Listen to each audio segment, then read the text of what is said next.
Memperoleh ketenangan dan kedamaian, itulah yang dirasakan oleh Herman Halim yang merupakan seorang dirut Bank Maspion yang menyandang status mualaf semenjak 2004 tahun lalu. Banyak keberkahan yang didapatkan setelah ia berhijrah dari keyakinan lama ke ajaran Islam. Beliau yang lahir di Surabaya pada tahun 1953 ini menyatakan bahwa peralihan menjadi seorang Muslim bukan tanpa sebab. Salah satu peristiwa yang terjadi di depan matanya ialah perubahan sikap anak bungsunya bernama Andrew yang semenjak kecil hidup dan tinggal bersama ibunya di Australia. Herman Halim dan keluarganya memang berjauhan sejak lama, namun komunikasi tetap intens mereka lakukan meskipun hanya sebatas ngobrol via telepon. Mereka ketemu hanya 2-3 kali saja dalam setahun, itu pun kalau Pak Herman Halim bertandang ke Australia.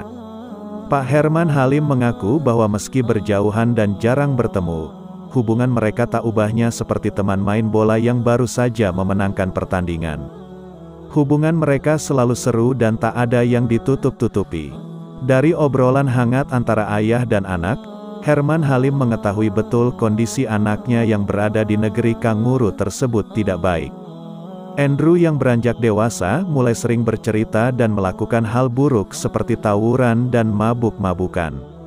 Saya merasa khawatir dengan sikap anak saya yang umurnya masih kurang dari 15 tahun namun sudah super nakal seperti itu. Tapi saya juga bingung karena tidak punya pegangan sama sekali. Terlebih anak saya yang satu ini bukan tipe orang yang mudah dibilangin jangan terus tidak melakukan. Dia harus memperoleh jawaban yang pasti dan mendapati argumen yang kuat untuk bisa diyakinkan, ungkap Herman Halim. Karena tingkah anaknya yang super nakal tersebut, Herman sempat pesimistis dengan masa depan sang buah hati. Dari beberapa kali obrolan lewat telepon, Andrew menyatakan bahwa sudah tidak berminat lagi melanjutkan pendidikannya. Andrew tak ingin masuk sekolah SMA apalagi kuliah. Tujuan hidupnya juga nggak jelas. Beruntung walaupun memiliki watak sikap keras kepala, Andrew dan kakaknya tipe orang yang supel dan mudah bergaul dengan teman-temannya. Mereka tak mau hanya berkutat dengan teman-teman sesama orang Indonesia di Australia. Karena mudah bergaul inilah, Andrew mendapatkan banyak teman. Mulai dari anak asli Australia sampai rekan-rekan perantau dari Hong Kong, Singapura, Malaysia, Eropa bahkan dari negara-negara Timur Tengah seperti Irak, Iran, Lebanon dan beberapa negara Islam lainnya. Herman Halim menuturkan bahwa semenjak bergaul dengan banyak teman ini, Andrew sering diajak beribadah teman-temannya secara bergantian. Kadang ke gereja, di hari yang lain ke tempat pemujaan agama lain seperti Hindu dan Buddha. Sampai pada tahun 2000, Andrew menelepon sang ayah dan menyatakan keinginannya untuk memeluk agama Islam. Saat itu saya terkejut saat anak saya bilang, "Pa, aku mau memeluk Islam." Karena wataknya yang harus yakin betul untuk bisa berbuat sesuatu, saya tidak banyak bertanya soal niatnya itu. Saya hanya nanya, "Apa kamu yakin mau jadi Muslim?" Dia jawab, "Yakin," ujarnya. Pertanyaan berikutnya, tentu saja adalah alasan si bungsu memeluk agama yang dibawa Nabi Muhammad itu. Tak disangka sang anak mampu memberikan jawaban yang sangat rasional. Dia bilang sudah baca kitab-kitab agama lain.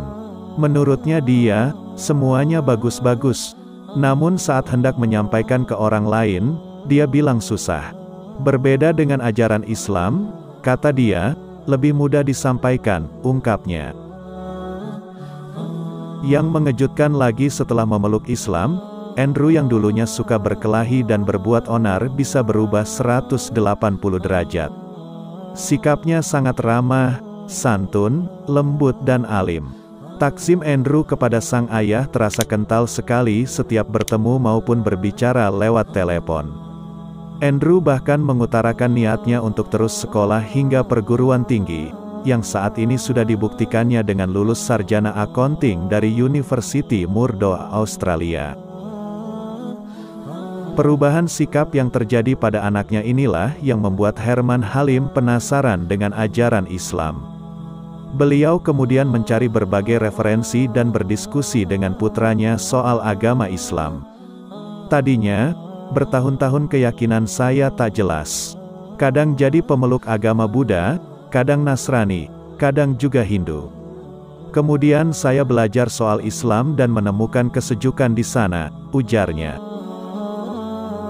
Pada tahun 2004, Herman Halim resmi menjadi seorang Muslim. Saat itu keluarga dan kerabatnya merasa heran dan kaget.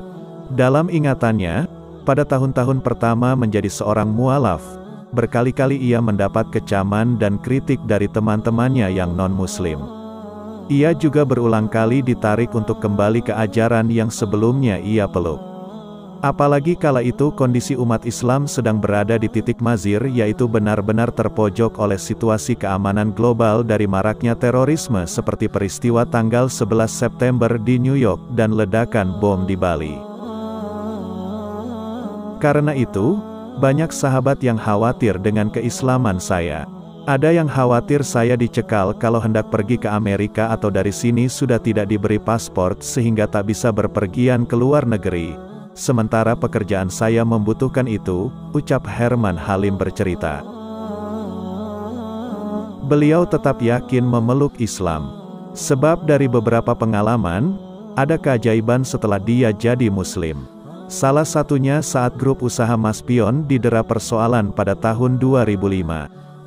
Bank Maspion yang sebenarnya tidak memiliki sangkut paut, mau tidak mau ikut merasakan kegelisahan. Waktu itu dengan penuh keyakinan kalau memang kami tidak bermasalah, pasti akan datang pertolongan Allah dan kondisi akan kembali normal. Terbukti, Bank Maspion terhindar dari masalah. Herannya, waktu itu kita bisa mendapat dukungan dari semua pihak dan anehnya lagi saya kok ia bisa menyatukan pandangan karyawan yang kala itu juga panik, ungkapnya lagi. Tak hanya berhenti di situ saja.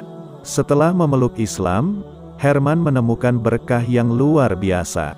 Ini dirasakannya 2 tahun pasca memeluk agama Islam, yaitu dipertemukan dengan wanita cantik yang kemudian dipersuntingnya pada tahun 2006. Karena sudah merasa nggak enak menjadi duda, saat bertemu dengan wanita yang cocok, saya langsung meminangnya. Wanita ini 24 tahun lebih muda dari saya, tapi sangat sabar dan baik hati kepada saya. Dan yang membuat saya lebih yakin terhadap kebesaran Allah adalah kesediaan dia untuk beralih dari agamanya yang dulu menjadi seorang muslimah.